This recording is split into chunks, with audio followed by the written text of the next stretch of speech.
Segera Anda dengarkan acara yang akan mengupas seluk-beluk seni budaya Kabupaten Magelang. Semua dikupas tuntas dalam Borobudur Semawur. Borobudur Semawur bisa Anda dengarkan di 96,8 FM LPPL Radio Gemilang.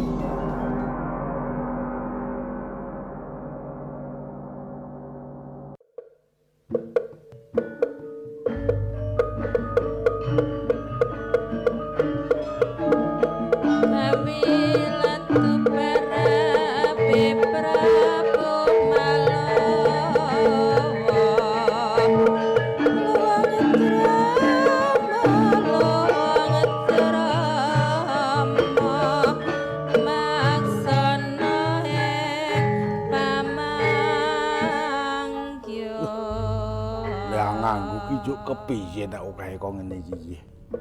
Kamu kok ora ana sing ala ayo jenenge anak putu tresna karo mbahne iki bodho-bodhoe kaya ngirimi sandangan kon nggih pentas mbahne. Kaya mbahne iki dapuane nek ketoprak corol.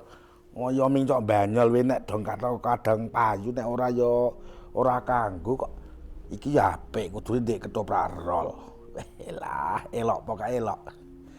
Anak putu ki nek wis tresna karo wong tuwa ya ngene iki. Ora semang munjung panganan apa udut. Wong kok ngene iki wis bagane raja mau wis senenge ra umum ndongake kasek sak tumbuh nek tak wadahi. Saking senenge. Tak gendagel. Tak ndagel ki ngerol. Ane wong aku ki ndagel wong nembang ya kurang. Oke sing rapal. Ini ora apa-apa, karang ya wong seni iki kudu ngono kuwi. Aku kelingan nembange sinden nganu kae. Sesidemenan apa? Sesideman. Sing bener ki sesideman apa? Apa to kae iki? Lagune iki apik nek dirungokke kuwi. Aja apal apa ora ya? Muga-muga apal karo lagune. Wiwitane handara sang peke bawane iki jan priya bagus kang olah budaya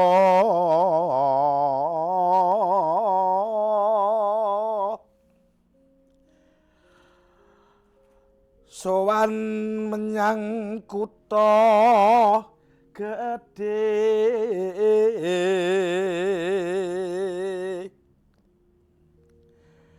bendara terus kayung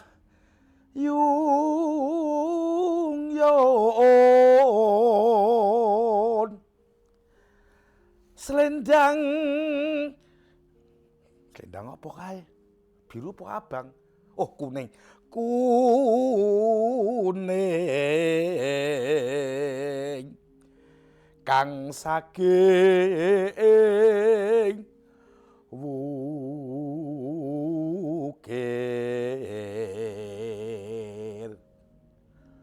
Swara kurang premana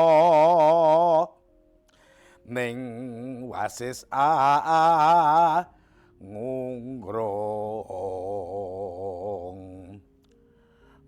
marang bendara sang ayu pijer ngincengake alis terus tresna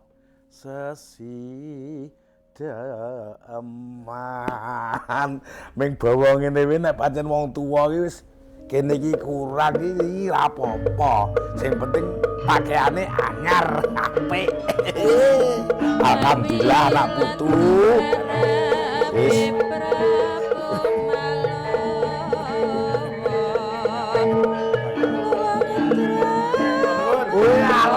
sedulur lanang monggo Mas ini beda tak serlok dulu sampean Nduk pemberian tahu untuk tempat alamat yang dituju. Agane nang desa saiki ya modele gek gaul kok ya. Nek mboten kesasar to? Ayo cetha mboten. Ah, mboten kesasar. Ah, nggih mboten to Mas, Mas. Nggih. Pokoke nika nggih glumut ngalor kali mangun nika nggih to sing kiri nggih to Mas. Nah, nggih. Anjur pakai ketemu tingkat. Omah tingkat anyar nika nggih. Nika nggene bedane nggih kula. Terus nggih kula lore meneh. Lore meneh. Nggih. Isor galeng. Nah, Sirloke bener njulek. sing ra ketok sekondalan. Ah menika pendopo kabagungan. Sugeng Riyadi Mas Dedi. Nggih, kula ya Nggih. sing cah enom ki Nggih. aja akeh bener ngalu putih. Galu putih kok ya bener nggih. Itu nek dong. Nggih. Napa nggih. Nggih. Nyuwun ikhlas. Amin. Dina ngodho paringi bagas waras ngoten tadi. Kula arep matur kata-kata ning sekedap. Niki kok pinuju pas bareng siaran teng Gemilang. Nah niki piyambake lak sing sok beto adicara. Kula ngampil monggo di anu mangke kula ajeng takon Mas Oh, Dedi. nggih nggih nggih. Nggih. Kula kene nek wis dibukae jenengan nek dibukae lah aku wis garek ngetutke. Mboten Mas. Nek kula buka kesalahan. Walah, nggih. Wong kudu ndik dhewe durake. Ora muhrim nek buka. Katik kaya ngono lho ngendi ka. Kuncine ora apa. Ah, ora apal kok Nggih, ya. nyuwun palilah nggih Mas Nggih. Bagong. Nggih. Assalamualaikum warahmatullahi wabarakatuh. Waalaikumsalam warahmatullahi wabarakatuh. Salam swastiastu namo buddhaya salam kebajikan rahayu. Sugeng dalu para kadang sutresna budaya miyarasa. Sugeng pepanggihan malih kalian kula Unggul Wicaksana wonten kalodhangan dalu menika lumantar 96,8 FM. Lembaga Penyiaran Publik Lokal Gemilang FM Kabupaten Magelang. Dalu menika pinanggih malih sasampunipun setunggal minggu rehat karana wontenipun hormat wontenipun pengetan utawi Haji Syawal. Syawal 1400 1426 Hijriah ingkang sampun kalampah lan ugi pramila kanthi menika saderengipun kawiwitan kula ngaturaken sugeng riyadi nglenggono sedaya kalepatan kula sak kadang ruang saking studio Gemilang FM linangkung paraga-paraga ingkang beto gatraning adicara Borobudur Sumawur maliginipun kula ingkang asring minangka cucuking adicara tartamtu kathah kalepatan estu nyuwun gunging pangapunten. Nah, dalu menika estu dadosaken bombong pirawaning galih karana ingkang kinurmat kadang kula sepuh Raka Mas Dedi Panggung Suprabawa kala wau kok saking Jawi menika sampun kawis tinggal rawuh pramila lajeng kula nenggo wonten Jawi rega menika kok tak rungok-rungokke kaya nembang sesideman aku. Ora. Apa? Mboten niku. Sesideman Mas. Mau nganu kok sing tak kula rungokke niku pamane. Wiwik wetane bagus ngono mau. Sapa ayo? Bawa cakepan bawa wiwitane. Oh, berarti ya karang Wi- adoh dadi rapati cek. Wiwitan kok wiwit to? Kula krungune wiwik wetane wiwik. bagus ngono. Oh, alah. Wiwitane ngoten. Wah. Niku tembang sesideman. Ini nganggo bawa niku. Nganggo bawa iki. Nggih. Laras bawan. Lak saking gedaya senenge atine Senenge kula Mas. ati, ya. Kula niku anak putu lak bodho niku biasa do sungkem ngabekti. Nek taun wingi niku nggih nukoke cemilan toples. Nggih. Aku kok bodho niki maringi ane iki napa Dek Mas? Weh, aku Kula niki jarit kuwi kok ora ming mbek-mbek. Niki iya. apik tenan. Apa niki? Weh, lah niki. Niki. Iya jenengan ya arep diagem dhewe. Bukan niku lak ya nek dong ketoprak kalau kadeng kesandung niku lak ya mencok ndagel to Mas. Lah nek njagel ya kapiken nek iki. Kapien to. Kapien. Ndak mosok arep didol Mas. Ya lah yo diligilke kancane to. Le maringi putu ki Mas. Ora apa-apa engko mah kena gitu. Nek takokke ya, Mbah, jarike sing Nah. ndi? Mbah jarike sing rupane apa Nek kuning? iki sampean ora luwes iki. Oh niku Nek cetha ora ora. luwes. Nek kudune gi MC ya Wah, Mas. nek geng MC luwes iki. Waduh. Nggih, aku ya ngerti karepe. Ngeten niku jane ngono to Mas Dedi. Niki jane wonten jenenge mboten. Nggih. Wonten Nggih.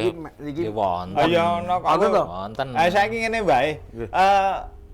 Bapak Ibu kadang sutresna budaya, wong menika wonten gandeng cenengipun kalian Siza. Kang Bagong menipun pikantuk bebungah saking putra wayah. Lah menika ngiras sinambi para kadang wonten dalem rehat leyeh-leyeh sinambi mandang 96,8 FM lan dene ingkang boten saged nampi saged lumantar streaming lan ugi YouTube-ipun wonten gemilangfm.id. Monggo ing samangke saged jlentrehanipun menapa ingkang badhe pun suwunaken pirsa Mas Bagong menika mugi ndadosaken tambahing pangertosan aja entuk amung sak gluguting ulang-kaling. Menawi wonten kanca ingkang badhe paring panyarwi saged Mas. Lumantar 081 gangsal 78 968 968. Niku nomor telepon. Nomor teleponipun. Upamane kancane ngablak apa pakis kepengin taken perkara jarit liwat HP niku ta. Saged. Nah, mangke saged sesambetan lumantar 081 gangsal 78 968 968. Nah, pramila monggo. Saiki Mas Bagong ora. Ngono Mas iki Mas. Matur apa kuwi? Jarit ki aku ki getene yo ming kuning, coklat karo putih. Nek kon ngarani iki oblas ora mudeng aku Mas. Nek jarit kuning ngene iki jenengane wewe apa? Ah, nggih to niku. Tetes ngeten. Nah, niki yo karo Ngudarasa nggih ra apa-apa nggih. Tetes Kok ya pinteran puturune lek goleki. Ah. simbah-simbah kula panjenengan. Nggih. Niku astunipun yo rumiyin anggenipun mengangge utawi busana. Niku najan toya siji pancen setunggal niku wonten fungsine kangge ya kangge napa nggih busana nggih kangge melindungi tubuh nggih. Awake iki ben ora dicokot lemut, ben adem dan sebagainya. Kalih kula catet mboten napa-napa nggih. Ayo ben mundhak tambah pengertian kok. Agane kok. Nggih. Karana nggih tiyang Jawi. Kejawi memang ageman niku wonten fungsinipun mligi kangge. Niku mau nggih ajining raga saka busana. Busanane. Supados menutup aurat gampangipun ngoten. Nika ya wonten makna-makna filosofine apa nggih saged dipun udhari. Kaya paribasane nggih. Ajining diri sekolati, ajining raga saka busana. Mila nika. Lah nek kali ngaten niku lho busana Jawa niku lho. Wonten wong 200 nggawa topi kathok jin ngene nggih. Niku wonten adicara. Ning wonten setunggal kemawon sing beto ngagem rasukan Jawi. Wah, dadi rebutan mripat nyawang lho Mas. Niku nek kula lho mbayangke. Benten, mila benten. Dados niku wau. Busana Jawa Kejawi nggih anggenipun ngagem menika ya trep saestu. Nggih. Saking pengateke saking inggil dumugi ngandhap kok menawi anggenipun ngagem trep ya niku wau Kejawi pancen pun tingali pun pirsani ya mungguh. Nggih. Nah nggih wonten makna-makna ingkang nggih secara napa nggih secara makna niku jane nata. Kangge nata awake dhewe niki ya. Nggih. Ana ajaran-ajarane ya kan. Nggih. Ora mung waton nganggo. Nggih mboten kaya nun sewu nek kaosan. Nggih. Mboten. Lah nika sing kadang kula nggih sok kepengin Ngudarasa karo Ngudarasa karo sapa. Kamangka nek ngagem busana Jawa niku wonten acara napa mawon mlebu nggih Mas. Mlebu luwes mawon to. Luwes kemawon. Dados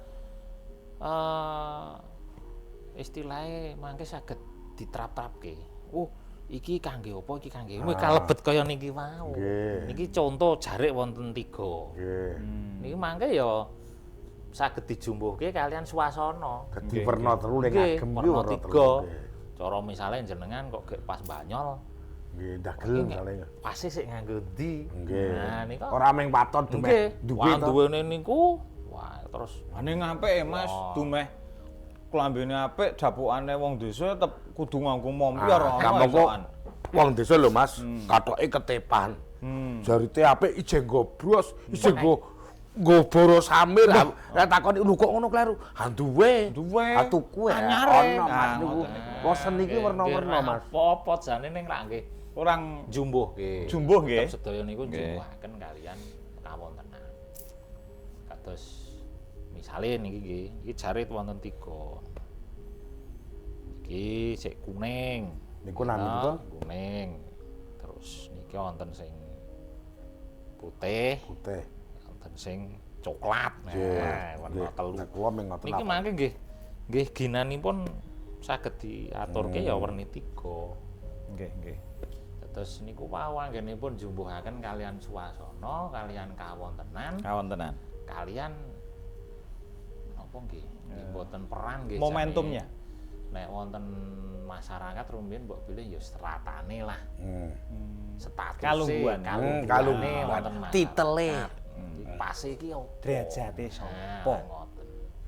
Terus rumiyin niku wis senajan to nggih kula dereng manggi Nggih. pakeme iki ana ditulis teng pundi ngoten niku dereng ning sak mboten-mbotene kae kok ngagem ngono wah iki arep tindak jagong misale iki kok ini mau tindak layat iki kok gek suasanane gek bunga suasanane gek dukita Niku ming ngertos saking ling agem ah. saking leng agemon mang sampun iki arep sowan. Cara wong niku takon ora kudu ajeng ndak pundi ora kudu Mas.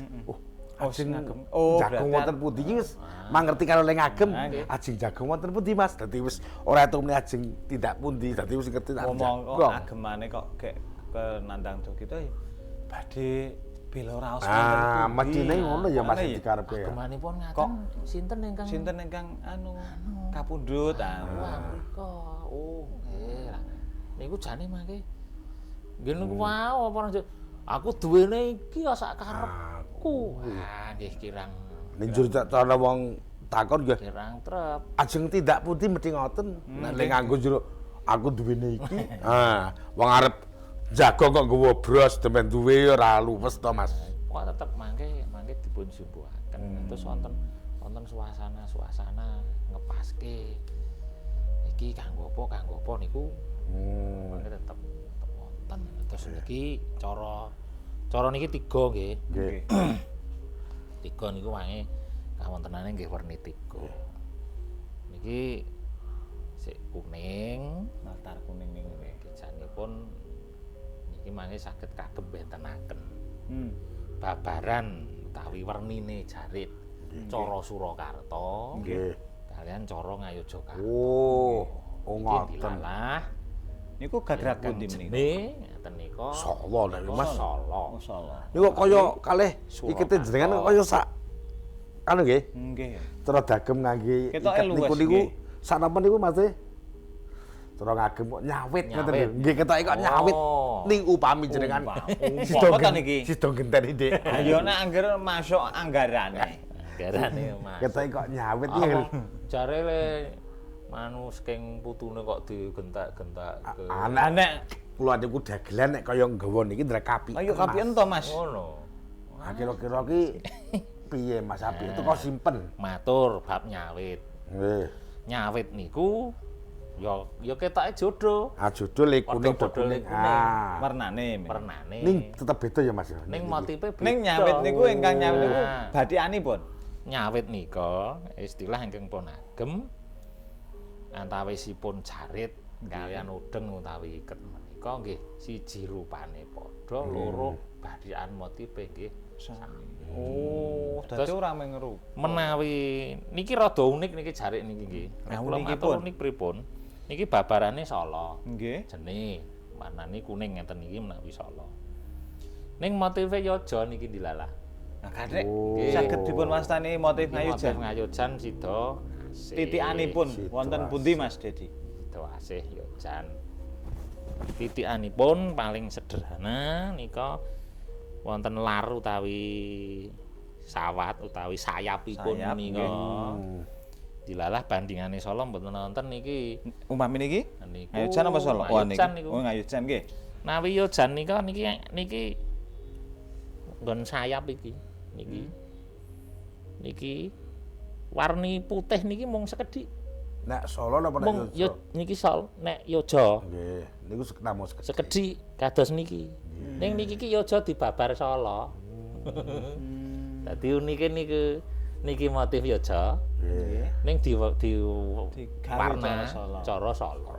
Nah cirine kok kula matur motif Yojo napa niki. Nggih. Niki pethake niki sekedhik. Menawi Solo niku penuh kebak. Niki kan mung nyemlik-nyemlik. Nggih. Teng lebete to. Dadi niku wonten lise nggih. Nggih, nek Solo niki mepet lis. Oh. Nek niki le damel lak kedah ngeten, Mas. Nggih. Nek jeneng jangan dik kula niku ngeten, Dok. Wah, Dok kula luwih ngoten. cepet kok teknologi kok, Mas. Dadi Malah lebok kok krek-krek nek niki lak saka sithik. Nek ndek awet nika sing di ngeten niku le gawe. Teknologi. Nggih cepet. No jaman klangkon niki kok, Mas. niki titikane ngoten. Janipun niki padha kalih niki. Niku nggih ngayujan. Sami ning ngayujan niki lho, niki nggih. Mung nyemlik-nyemlik ngoten niki. Sing jenengane batik tulis karo cap niku nek jenengan lak memang teko padha. Oh. Ah, Niki nggih lho, niki nggih. Niku nggih. Nggih, mung teng tengah menawi Solo nggih ngebaki lise niki. Sinaosa menika ugi babaran Solo. Niki babaran Yogya. Oh, babaran Jogja. Nggih, Yogya. Ning nyamping Solo napa Jogja nih? Motive Solo. Motif yang Solo itu motive. Nah, mangke saged dingen. Terus mangke wonten sejarahe. Nika sida Awake asih. dhewe kudu nyuwun pirsa to, Mas. Nggih. Wong nek di dhewe nika nek kula runtukoke niki lho. Niki setunggal gitu ku di dhewe nika oleh nenem Ya. asline. Katik malah nganu Mas Wardi ki tau ganti kok jari itu kok mingkae wae. Aku lak wis mau lak gampang.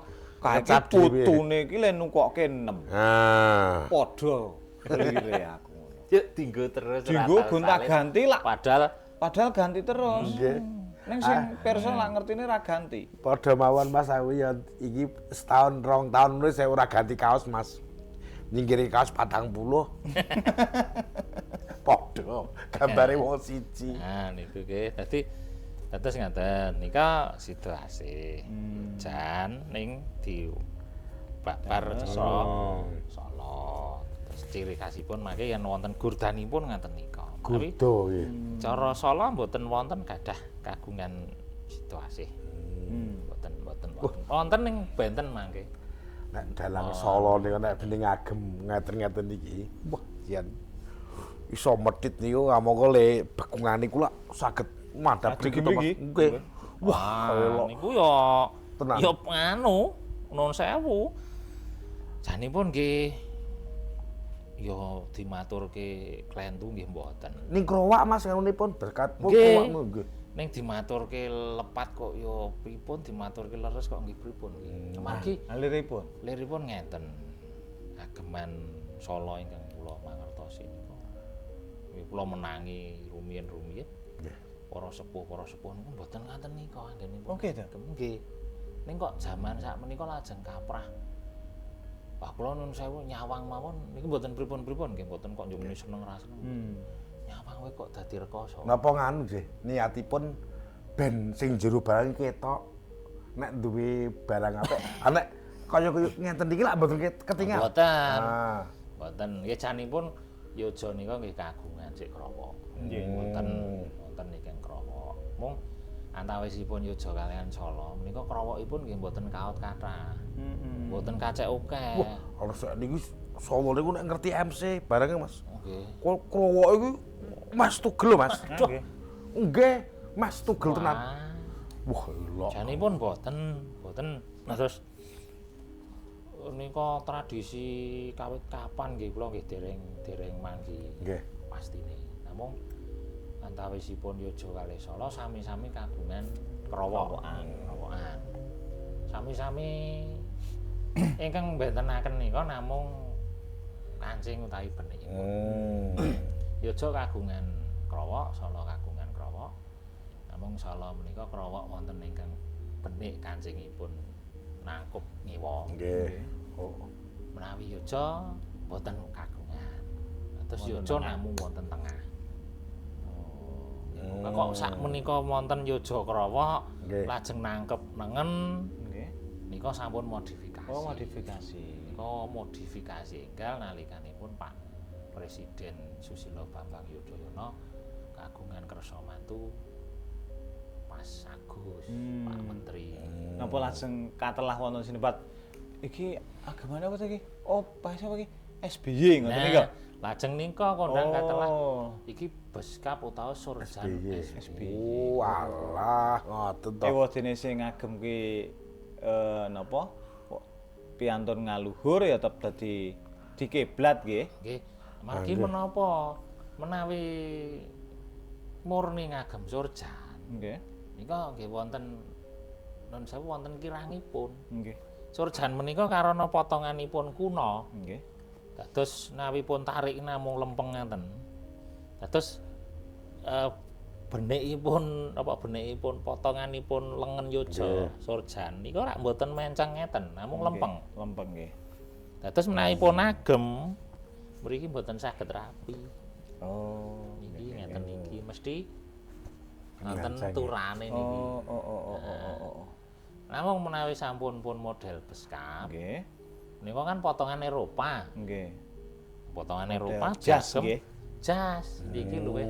Oh, nggih. Kaya jas. Mula pun sebat beskap niku kan bermartabat. Nggih. Luwih. Siap, Mas. Jadi kula kenten iki kirang prayogi to nek ming angguran, Mas. Oh, aku bodoh ya wis mbok wedok wis godhog nganu tak karo jipuk Mas aku Mas. Tak karo tak jipuk wae aku sing cah enom to. ya ora apa-apa gerek ngetokke kok Mas wis. Para kadang sedherek budaya Kakung Putri nyuwun pangapunten karena mboten kirang prayogi mbok menawi namung lawaran kados mekaten kamangka saking Borobudur dumugi studium niku nggih ragi tebih pramila nyuwun palilah kula badhe nyuwitani Ka Mas Dedi sabelu mendetaken unjukan pinunggel wontenipun paripara sawetawis. Monggo sugeng midhangetaken. Din, gimana tugas kuliah kamu? Sudah selesai? Gimana mau selesai? Aku masih bingung nih, data juga belum dapat. Belum lagi nanti gimana penjelasannya. Kenapa gak bilang? Kalau kamu bingung data statistik, kan udah ada layanan di Perpusda Magelang. Hah? Layanan apa? Jadi layanan tersebut dilakukan oleh Badan Pusat Statistik Kabupaten Magelang yang bertempat di ruang baca Perpusda Kabupaten Magelang yang di Muntilan itu loh. Di sana, kamu bisa dapetin layanan perpustakaan dan juga bisa melayani penjualan produk BPS. Bayar nggak? Enggak dong, untuk pelayanan data dan konsultasi statistik gratis, alias tidak ada biaya sama sekali. Oke, kalau gitu aku langsung sana aja ya. Halo Sobat Data, punya kesulitan dalam menemukan data statistik? Atau masih bingung bagaimana penjelasan terkait data-data dan indikator yang dibutuhkan? Badan Pusat Statistik Kabupaten Magelang membuka layanan literasi statistik dengan nama Lentera Statistik di Perpustakaan Daerah Kabupaten Magelang.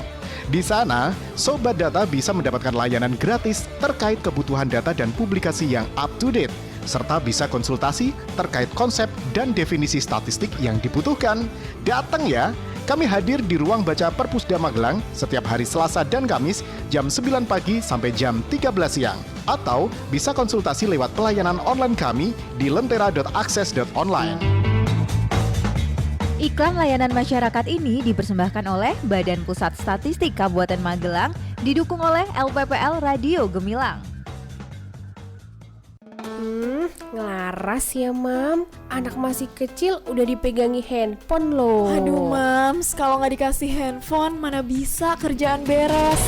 Sibuk sih boleh Mams, tapi ingat penggunaan gadget berlebih utamanya pada anak usia dini punya dampak yang buruk. Anak bisa tumbuh jadi pribadi yang tertutup, gangguan tidur hingga tumbuh kembang anak bisa terganggu. Lebih asik main handphone dan gak mau makan. Belum lagi ada dampak berbahaya buat mata anak. Saat remaja, bahaya penggunaan gadget berlebih juga masih ada, mulai cyberbullying, pelaku kekerasan sampai pudarnya kreativitas anak karena anak jadi mageran. Solusinya, batasi pemakaian gadget pada anak. Awasi ketika mereka sedang mengakses handphone hingga perbanyak quality time antara orang tua dan anak. Ya udah, tak ambil handphoneku. Tapi aku teteringin bentar ya Mams.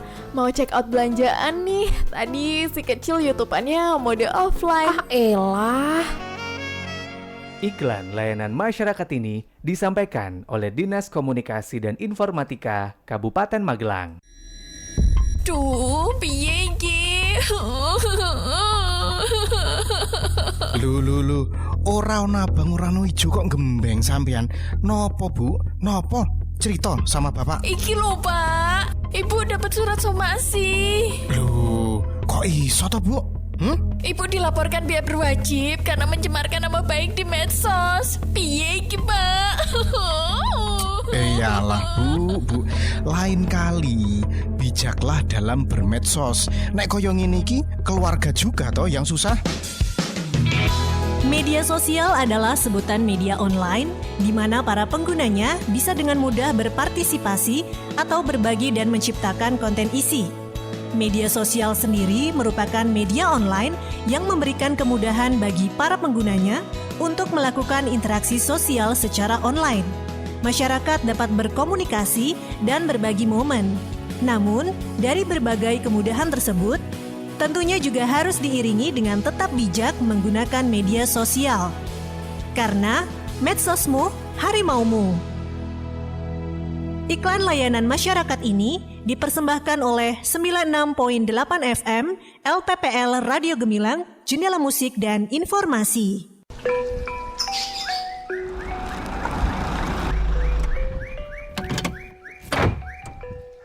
Man, datang juga kamu. Bapak tunggu dari tadi loh. Mana oleh-olehnya? Tenang aja, Pak. Nih, saya bawakan dari warung saya. Loh, Man, kalau diperhatikan rokokmu, pita cukainya kok aneh toh? Kok koyo ngono lho? Ki. Nah, toh, aneh toh? Lah, emang kenapa, Pak? Wah, ini berarti rokokmu palsu ini. Lah, kok bisa? Bapak tahu dari mana? Nah, gini yo, Man. Nih, dilihat. Kalau rokok pita cukai asli, pita cukainya itu ada hologramnya, ada lambang negara, ada lambang bea cukai, ada besaran tarif cukainya, angka tahun anggaran itu juga ada. Terus, harga jual eceran dan jumlah kemasan, terdapat teks Indonesia dan teks cukai hasil tembakau dan jenis hasil tembakau. Itu yang betul. Iya, Pak. Kok saya nggak perhatikan ya? Nah, toh, iya, Man, hati-hati. Kalau pita cukainya palsu, kamu bisa kena pidana karena merugikan negara. Oh, gelem po di penjara? Ya molah. Jika Anda menjumpai rokok ilegal, segera laporkan pada kantor Bea Cukai Magelang melalui WA 0821 3415 9933. Ayo, bersama kita gempur rokok ilegal. Iklan layanan masyarakat ini dipersembahkan oleh Dinas Komunikasi dan Informatika Kabupaten Magelang.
Borobudur Semawur.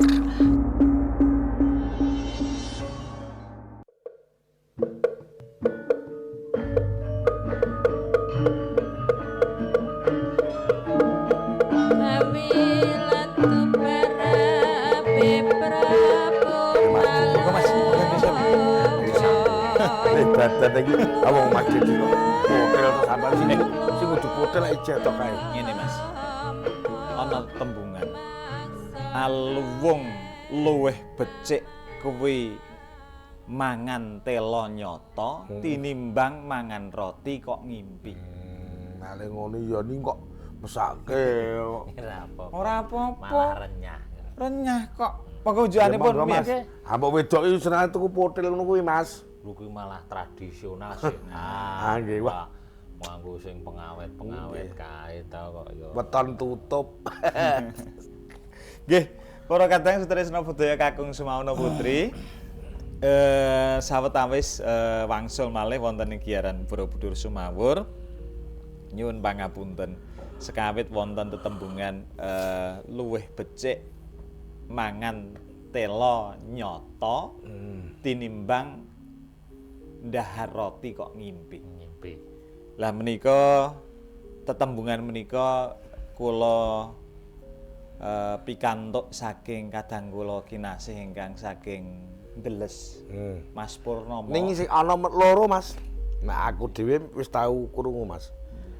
Wong desa mangane ming telo ninyata tur awake ndrebala. Kuwi wong desa.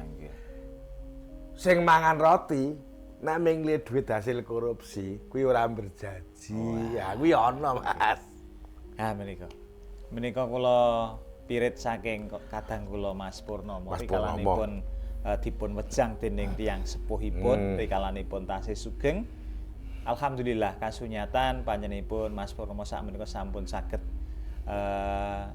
mbangun pendopo Kapurnaman ingkang wonten ing Ndeles mriku. Lah pramila sugeng dalu Mas Purnomo ngirasisan mbageke salam. Nggih. Mas Purnomo sugeng dalu lan ugi kadang kula menika wah kathah sanget linangkung dulur-dulur kula wonten Trana, wonten Pak Erna, Pak Sarudi, Pak Roso, Mas Roso, Mas Bayan Kepil sugeng dalu, lajeng wonten Pak Mul Mbulu, Mas Fahrudin Sedayu. Lajeng wonten kadang-kadang kula wonten Ngaglik menika kathah sanget ingkang sak desa do mirengi radio Ngaglik Ngrinjing. Nggih. Wonten Pak Sur, Mbah Nardi ingkang nembe repat kula mandhap menika. Wonten Pak Tutik juragane Damen. Mbah Kasih menika tukange kayu Ngaglik. Lajeng wonten Mbah War, Mbah Jum, Mbok Kris, Mbok Yasri, Mbok Din, Mak Seli, Lek Sambas, terus Mbak Kus, Mbok Kus, Mak Angga, Pak Bayan, Sepuh, lajeng Mas Bayan menika. Lajeng wonten adik-adikku Titik Nuri, Lucy, Wati, Gintul. Mbok Gintul ingkang nembe midhangetaken karo mbok wedok iki neng kono. Terus lajeng wonten pemuda-pemuda Ngaglik Mas Tohari CS. Kathah sanget bagunipun. Sing dulur awak dhewe Mas sing lenggah nempel. Nempel Mas nganu. Pengegonge wayangke lho Mas. Mas Mondol. Mas Mondol. Ya, nempel Mas wingi sore ketemu ke Aku sok monitor Mas ndi. Walah alhamdulillah tempel Sleman. Nggih, tempel Nah, Sleman. terus sedulur ketoprak kan Mas. Ketoprak Sobleman niku sepuh-sepuh. Nggih. Sungkem katur rombongan ketoprak Sobleman. Nggih. Terus Mas Jiati. Mas Jiati Banyuroto. Banyuroto. Wis pokoke idolaku wae. Nggih, lajeng dulur-dulur wonten ing ketoprak Nginggil ugi. Nggih, anu Anggono Budaya. Anggono Budaya. Nggih, terus Lintang Budaya. Lintang Budaya. Bengi pentas ya Nggih. alhamdulillah. Lajeng seniwatine pun wonten kathah sanget Mbak wonten Sriyanti, Mbak Sriyanti, Mbak Widowati, Mbak Wid, Mbak Pre, Mbak Eni, Mbak Eni, Deno Ani, Sindene Jatilan. Sindene Mas Kanto. Nah, aku iku sok Wah, wani itu malah penggemar disenggol. setia itu. Ora disenggol cok protes nih kok bodoh iki tanpa ulung-ulung. Meninya tak tuku rokok wis dipromeseke ora. Lari seramum Mas, Presiden Jantilan. Nggih. Saangkatan 600 sih Mas. Wah, Presiden Jantilan. Bodoh ping 7 iki gerek ngepingke. Wah, elok aku lho. Kok betah ngono kenane iki lho. Nembang rasrae. Terus sinten malih? Nggih namung niku mawon lah kanca-kanca niku mawon. Mbah Mul wonten Bulu, Nggih. mau nggih. Nggih. Pak Triyono. Pak Tiono. Sanesipun. Kanca-kanca ketoprak Sronalan, Mas. Soronalan, nggih. Wis bekne, nggih. Kapan wektune mbok menawa Gusti ngijabahi to, Mas? Ah. Kanca-kanca ketoprak. Soh, Ketoprak itu iso kumpul kumpul dadi dadi siji. siji. Wah, mendah. Nggih. Ora kudu le main, ning iso kumpul gumer-gumer silaturahmi. Wah, padha wae wong nganu kok Mas ngono kuwi. Kaya wong piye Mas? Jenenge terapi. Nek ketemu kanca-kanca iso guyu ngekek-ngekek kae ngono Mas. Nggih. Kalajengaken kadang kula kinasih Mas Dedi monggo anggenipun badhe mbabar wigati kala wau neruske. Nggih. Kala wau nggih. Dados niki wau Sida Asih. Sida Asih. Asih menika raca-racaipun kagem Nek mau ketoprak, nek cara ketoprak Nek napa? cara ketoprak mangke nggih Pangeran. dapukan halus. Pangeran. Jelok ngono to? Nun? Jelok. Nek desa nggih kurang Nggih. pas dapukan. KPM sing mesti Mas. Nggih kalusen. Cara anu wonten manten kagem ijab. Kagem resepsi nggih sok. Sok wonten sing kagem jumbuh kalian Swasana. naminipun Sida Asih. Sida Asih. Oh, nggih. Wonten Sida Asih, Sida Sida Mukti, Mukti, Sida Sida Luhur, Sida Luhur, Mulya, Sida Sida Mulya. Derajat, kathah janipun. Mangke variasinipun nggih nggih benten-benten. Lah saderengipun mindak Mas. Nggih. Bedanipun lajeng dipun wastani menika napa motif nggih. Motif. Motifipun Sida Mukti, Sida Rukun, Sida Derajat menika wonten perbedaan di Coretan. ornamennya Nggih, ataupun apanya wonten, Mas? wonten bentenipun. Dados mangke wonten ingkang napa nggih istilahipun mendados ciri-ciri Ciri khasnya. khas, ciri-ciri khusus ingkang bentenipun oh iki Sida Asih karo Sida Mukti. Nawi cara Solo mangke langkung nggih mboten langkung gamil mboten nggih ning ciri-ciri motif Sida. Nah, wonten Solo nika mangke biasanipun kotak. Kados sawah wonten galengane Galeng-galeng. nggih. Terus Petak-petakan kotak lajeng ya. mangke wonten isinipun tengah-tengahipun nika isinipun menapa-menapa. Nah, racikan isinipun isen-isen nika mangke kang bentenaken. Ngoten. Namung menawi ngayojan radi benten. Ngayojan mangke antawisipun Sida Asih kalian Sida Mukti sak emper sami. Nggih sami Solo nggih ngaten ning ciri-cirinipun mangke Ada yang membedakan. saged anu menawi Sida Asih Sida Mukti ngayojan niku sami-sami wonten gurdan. Maripun ning mangke menawi Sida Mukti wonten keongipun. Wonten. Nah, sekedhik-sekedhik ingkang sinaosa menawi pun udari saestu kenging menapa kok dipun wastani dijenengi Sida Asih Sida Mukti nggih bingung nggih jane. Sing marai Asih Ro Mukti iki nggon Nek ndi? dine niku nggih dereng dumugi sepriki dereng kepanggih. Ingkang oh iki to sing marai kok jenenge Asih marai Asih iki anane iki karo iki. Terus jenenge Asih mula supaya Asih ning nggih intinipun sedaya mawa pantungan. Sinten sing ngagem mila sida-sidanan asring dipun agem wonten manten. Nggih. Mangke saking ijab resepsinipun wong ngagem sida-sida. Menawi dalunipun mitodaren ngagemipun wahyu tumurun. Nah, kula nyuwun pirsa ngaten menika amargi lak wonten nyamping niku lak kadang lak wonten sok tidak tertuliskan toh. Nggih. Tidak tertuliskan iki nyamping Sida Mukti, Sida Derajat lak mboten wonten. Meng apal-apalan gambare apa ya Mas? Nggih, apal-apalan gambare niku racikane niku wau. Kamangka niki dadi niki. Mboten meratah tiang menika mangertos mboten. Nggih, ming motive apik dituku nirang ngerti karepe ya. Nah, mula nek mangke kok dilalah kok kagungan sida-sida ya dapukan-dapukan alus. Misale kagem peran ya pangeran, kagem putri. Ngandheken niki sing ngagem to njur gandrungane lak gegarane ngono kae lho Mas nggih to.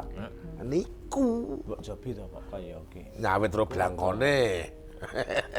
Ayo meh kok. Meh.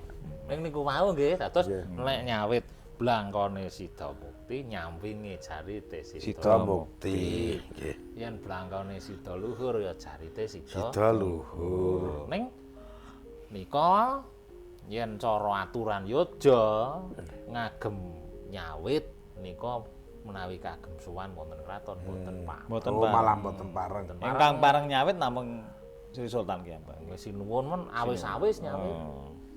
Menawi wonten Sala pareng. Oh, malah kedah. Pareng nggih mboten kedah ning dibolehkan. Sowan ngagem nyawit nika boleh. Nah, mangke menawi nika wonten yoja nggih niki yoja. Nggih. Yoja, nah yoja sak niki kawung, seling niki sengkulun. Sengkulun. Nggih. Terus kawung niku cetha niku bunderan. Nggih. Nah, kadang kala nuwun sewu. Kawung ki sok nggo gejolan. Oh. Niki mung nuwun sewu lho, sok nggo gejolan. Niku ya apik mawon kok upama. Dapuk Punakawan. Kamangka estunipun menika ageman buyut. Oh, tiyang sepuh. Buyut dalem dadi buyut. Buyut. Oh, Mbah Buyut. Buyut. Putu. Berarti lari. Berarti malah sepuh tiba buyut, bocah. Bocah itu. Buyut. Nggih ning dapun dawah buyut, grat. Oh, ngoten. Sak ngandhape wayah. Anak putu buyut. Buyut. Nggih. Telu nggih. Nggih, grat niku kageman. Malah rumiyin kagem nika. Lah menawi ageng niki ageng-ageng gedhe-gedhe kawunge bunder-bunder. Nika malah awisan mboten kepareng. Ning nun sawu nang jaba sak niku wau. Nggih. Menapa Mas Dik? Lah nggih nika wau kadang ada apa? Kenapa enggang napa niku kita terbawa angeten nonton sing anu dasare kok kuwi nggo gejolan. Kae lho Punakawan ning wayang do nganggo kawung. Nggih. Terus kangge dasar nek kawung ki kena dienggo gejolan. Nah, mongko ingkang ngendika nika kesupen.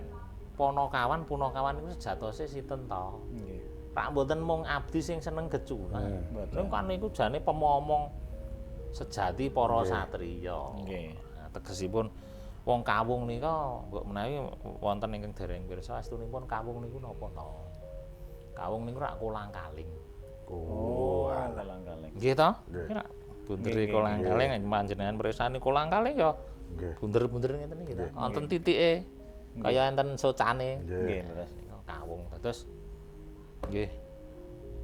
Kawung niku tegesipun gesang. Urip. Anggere ana wit kolang-kaling banyune mesti akeh. Nggih, Nah, banyu windayani panguripan. Lho nggih. Ya nek dienggo geculan jane ya kurang pas. Nggih. Ning kadang kala nggih ming diemperke lha Punakawan kae do. Lah mangke wonten Punakawan nganggo slobok, terus slobok dienggo geculan. Nggih wonten. Lah iki. Mongko sakniki kata-kata slobok niku kagem napa? Kagem layat. Sinaosa mboten wonten aturanipun, aslinipun mung diothak-athik gathuk. Slobok iki saking tembung lobok. Slobok ya Mas. Nggih, slobok supaya sing ditilar ki atine lobok, longgar, legowo. Nggih. Jane ya ana karep. Ana karepe ya. Kala rumiyin slobok ageman miji abdi dalem pengrawit. Ini sakniki berubah makna. Nggih. Slobok diagem takziah. Monggo riyo ning takziah menika lazimipun latar cemeng. Cuwiri, gambah sinawu. Nek kados ngenten menika ingkang kula beto menika. Nggih. Nggih menika saged dipunwastani latar cemeng nggih. Nggih latar cemeng ning nika sampun modifikasi. Ini kok nganu Mas, nyuwun sewu lho Mas iki. Nggih. Jare-jare ngenten iki kula niku nggih pura dudan. Nggih. Pas ketoprak wonten nggo jare ngenten iki diloke niku.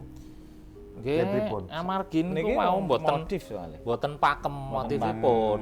Nggih, nika kan estunipun iket ngono. Estunipun kan iket. Iket blumbangan. Terus blumbangan menika iket ingkang gambaranipun namung wonten pinggir. Namung minggiri lajeng sok diceploki gurda. Gurda niku niki nggih. Nggih. Nah, niki kan wonten gurda. Nah, mangke yen ngagem nyamping sik wonten gurdane ya ngati-ati. Pun ati kula maturake dipaske wonten tengah. Nggih. Niki motif napa Mbak Menawi Presa? Gurdanipun menika? Mboten. Oh, truntum napa-napa niku? Coklat to niki. Nah, coklat nek jenenge napa motife? Oh, jenengan niku kula niku le njentak kok tindak rene iki ajeng nyuwun presa niku kok. Kados truntum napa sanes? Truntum niku. Iki kembang jeruk. Oh, kembang jeruk. Kembang jeruk niku truntume wong Yoja. Oh. Yoja niku mboten kagungan truntum. Nggih. Lajeng Yasa naminipun kembang jeruk. Kembang jeruk memper kalian truntum nang benten wonten bentenipun. Menika ingkang ngagem nggih tiyang sepuh. Nika ingkang ngagem tiyang sepuhipun manten. Ning upami teng peken menika badhe tumbas truntum ngoten ya mesti atus ngoten niku. Sami. Niki nek mboten saged nganu tetep pun wastani truntum. Pun anggap truntum mboten napa-napa ning cara ngayoja menika kembang jeruk. Ning menika ceplokanipun wong benten kok kalian truntum nggih. Nah, ngene upami teko sambung. Ha nggih. Teng pengentalun enggak ajeng tumbas ceplokan jeruk mah ramudeng. Mboten ngertos. Sing dodol niku mah ramudeng. Jare truntum mah mesti di. Ah, nggih nek truntum ngono malah. Nggih. Nah nika diagem tiyang sepuhipun manten. Nah, wonten manten biasanipun tiyang sepuh ngagem truntum sinaosa nggih mboten wajib. Truntum menika sejarahipun sampean sinuwun Pakubono kaping gangsal. Surakarta. Ora kagungan garwa. Mbok Ratu Rara Bruk ning Karana Nun Sewu nggih wonten perkawis. Lajeng dikondurke ane di ya rada pisah. Nah nalikanipun pisah menika Ratu Bruk nika semerep kembang Tanjung ingkang dawah wonten lataraning kedaton lajeng dibathik. Bathik yang ceplok kok apik to. Telah sinuwun pas ameng-ameng semerep nika. Kok apik ya. Raos tresnanipun menika tuwuh malih. Tumarutum. Lajeng tumarutum. Kok pun agem tiyang sepuh manten supados putra-putra ingkang pun ijab kabulaken pun nikahaken nika tresnanipun tansah. Ming mergo jare gawe jarewe katresnane tukul meneh ya Mas. Nek jaman semono iki ngono kuwi. Nek jaman saiki arep bodo kok urung nyekel dhuwit iki. Upamane bodo kurang setengah sasi ya Mas. Tekan seminggu kok urung nyekel dhuwit. Wis kuwur, endi sing lara untu. Endi sing sikile kemeng. Terus serak le omong serak niku ora adoh bojoku. Nek dawes nyekel ngono ya mari sandang ngono kae. Niku lha terus simbah-simbah rumiyin para luhur ingkang sampun nyuwarga nika ndamel napa nggih pengagem niku sarwa kebak sasmita kebak donga. Dadi ora ming waton nganggo ning ana karepe. Kedah dijumbuhke to. Oh iki arep kaya ngene, arep ngopo ya sak ora-orane dijumbuhke. Nek arep mundhut ya sak ora-orane ya disara widekke sik apa kepiye. Iki nek jare kok ngene iki jenenge apa Bu karo bakule ngono misale. Ambuh aku ya ora ngerti waton adol atoba. Tur waton apik warnane ya wis to. Nggih. Mula kadang sak nun sewu sok mboten trep dapukan. Lha sok nonton nika wonten wong desa nggawa soreng. Nggih, soreng penangsangan. Penangsangan ngono kae. Penangsange iki jarike modif ngoten niku. Kok pekadhike malah nganggo larang gurdo gedhe-gedhe wae. Nggih. Ya Mas, nggih piye to? Pripun? Sae Pak niki cemeng kula seneng le cemeng. Ayo aja mung seneng le ireng ning dapukanmu ki apa kono ki penangsang. Iya. Kae dapukan pekare. Oh ngarit kok nganggo parang rusak gurdo. Ayo mboten pas najan to nun sewu nika kesenian latar wonten padusunan yang paling mboten wong ingkang pun lakonaken dipun critake niku mendhet saking Sejarah nggih. Sejarah kraton zaman rumiyin ya sak ora-orane ya tetep gelem ora gelem nggih kudu oh iki ratu penangsang ki adipati. Ning pancen angel Mas saniki mbah ketoprak, mbah tuntunan apa niku bocah niku nek dibenerke lho Mas. Ki pakaiane ngene iki wah kuwi. Nah nggih sing tobaté ngono kuwi. Sing dados cara anu dadi PR iki. Dadi penggaliane para pelaku. Apa cocok dapukan nang alas ngono kok nggawa bros ngono lha ya. Gek le omong-omonge rebukane tetanduran ngono lho. Kan ora jumbuh to Mas. Nggih mboten jumbuh wong nglembuk nandur-nandur kok. Rebuk tandur kok nggawa bros barang ku njero kepiye. Ikete ngono kene iki templeki kelip-kelip kae. Waduh jane nggih. Nggih mangke kalebet niki napa? Blangkone. Ha nika ki nek iki motif iki ngene. Sing mburi kene iki. Nek ngagem jenengan iki lho Mas. Nggih. Ireng ngaten iki kok kaya niku di saat apapun kok kaya kan Mas. Luwes aja ya. Nek pancen cemeng nika jagong ketok ya luwes. Cemeng niku luas. Pancen luas mong mangke kantun gumantung nggih ngandhape to. Nggih, mangke ya suasana ning ewa semanten ya nggih jagong nggih luwes, nggih layan nggih luwes, nggih genduren ya luwes. Kok nang pasar ya ora apa-apa. Pancen cemeng luwes ning mangke nggih kantun njumbuhaken swasana menawi badhe jagong ya cara iki ya bahane sing rada patut sithik, cara arga tuku baku nang pasar ya sing biasa ngoten. Nek ngaten iki Mas. Nek ngaten iki pemene jagong luwes ya Mas. Nah niki mboten luwes niki jane cara PNS. Nggih. Niki klambi keki. Keki. Seragam keki, seragame PNS cara carane. Nah nek niki sing jenengan agem niki namine pranaan. Nggih. Niki seragame abdi dalem. Nggih. Nah mangke nek motive mboten napa-napa. Ning niki potongane pranaan. Namine pranaan. Ra le ngagem kaya ngagem kaos ta. Nah niku sejarah rumiyin klambi niki ageman kuno. Malahan. Ageman kuno niki rak mangke wonten benike niki. Nggih niki. Niki namine Blah Banten. Blah Banten. Blah Banten. Niki dibuka to niki. Saged. Alah kula nate. Nah niki rak asline anu mirip ageman santri. Oh. Zaman kuno murid-muridipun para wali. Nek cara diudari niki damel pripun arep wudu. Wudu. Walah. Duwe kok ora mudeng. Jenenge iki nek asline kan baju kurung, cara santri-santri zaman kuno muridipun para wali. Cara sakniki koko ngoten niku. Nggih. Nggih meh sorak ngoten niku to. Ngoten. Niku rak le ngagem ngoten terus. Malah jangan malah mudeng kula mah. Banten niku diuculi mangke nek mboten diblah Banten cekak mboten iso nggih wudu. Coba Mas. Sebelane pancen Mas. Oh iya. Iki nek Mas jadi ra ngendika kok malah Banten terus niki potongane niki miring to. Mencos. Niki napak kebu. Alah. Niki wonten tengah riki, ngriki wonten sakune.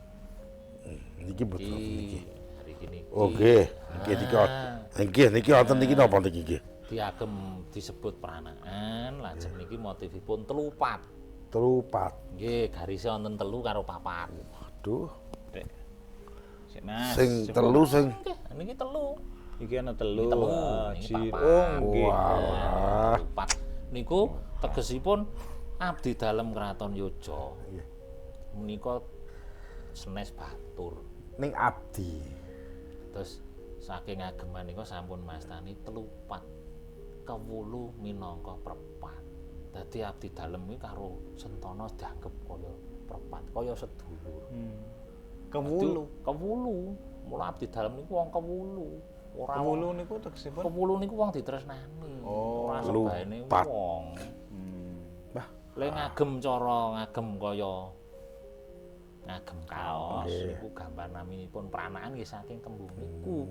Gambaranipun tiyang gesang nika wiwitipun brojol. Nggih. Mila dibrojolke niku ora kaya nganggo niku terus dikancing mboten. Niku brojol saking tembung niku pranakan saking tembung niku kadi wong kabeh menungso ki siji asale seduluran. Asale padha saka brojol niku. Saking Mbah Adam. Kasinggihan. Kabeh lagi asale siji saka brojol niku. Jan kok ya. Lajeng disebut pranakan. Werninipun biru sepuh. Biru sepuh niku apa-apa sing warnane biru ki mesti adoh jero. Nggih, tur ya ana karepe. Lha Biru iki bisa rukun. nah, terus niku mau Werna-werna. sing biru niku mesti adoh jero. Contone langit, Kedung. kedung niku banyu nek ngedung mesti bening ketok Biru, nek jero mesti biru ya. Segara niku nggih saya adoh ketok biru asami niku. Dadi Ini nek duit kok nek biru lu milih sing abang nek napa ya. beda. Kono tulisane kae nule 5, nule 4 kae sing marake jero cedhek ning kono. Aku sing abang wae kok. Wis sing biru malah sing abang. Niku. Ora krasa ya Mas. Mundak to. Sok diteruske iki rong Iya, iya, dimaturke sesuk. Iki jane nggo Aku yang ngerti bahasa kok iki barang iki ge apa lho. disaini obat terus disuma. Hah, kaya long wae. Ayo. Nggih. Asih dirembuk. Nggih. Waduh. Terus ke Matur nuwun Mas Dedi. Wah, menika sagung para kadang tresna budaya miyarsa Kakung Putri. Mboten kraos setunggal jam ingkang lumampah menika anggenipun pirembagan kula sak kanca. Tartamtu wonten seserepan enggal menggah kula panjenengan. Setunggal jam setengah Mas. Yes, ya punjul karo tengah jam. Nah, kanyatan kula nggih pikantuk ngelmu. Nggih. Kados kala wau menika. Mboten nginten bilih Pranakan. apa yang digunakan Mas Wardi ini tidak hanya sekedar lurik terus enten bergaris niku mboten. Ananging wonten tembungipun telupat. Telu papat. Kewulu minangka perpat. Tiang ingkang dipun tresnani. Nah, dari hal-hal yang kecil ini monggo dudutanipun saking kula sepisan malih para kadang sutresna budaya wonten ing Kabupaten Magelang maliginipun lan sinten kemawon ingkang saged nampi giaran menika. Saben-saben malam Kemis monggo mboten ketang sinambi lelenggahan sinambi layah-layah wonten dalem midhangetaken Borobudur Sumawur ginening samangkih ajining diri indahipun pangertosan kula panjenengan sedaya ing samangkih saged minangka sumbang surung mbok menawi benjang nut jaman kelampahipun putra wayah badhe nyuwun pirsa mboten badhe kelangan lacak miwah mboten badhe kepaten obor dimen ing samangke kabudayan tetep lestari wusananipun sewu lepati agung pangapunten kula sakadang badhe nyuwun pamit mugi panggihan menika wonten gina paedahipun musana sugeng dalu matur nuwun para kadang panjenengan wilujeng dalu rahayu assalamualaikum warahmatullahi wabarakatuh. Waalaikumsalam warahmatullahi wabarakatuh. Telupat aku marah banyak iya. model tadi ini masih ada ya kejual sekarang ya betul. Tose niki rak mung model kuno sakjenengipun wonten niku ageman pranakan. Iki lek Pak Praja mbiyen. Iki sampean ora aku tak wau.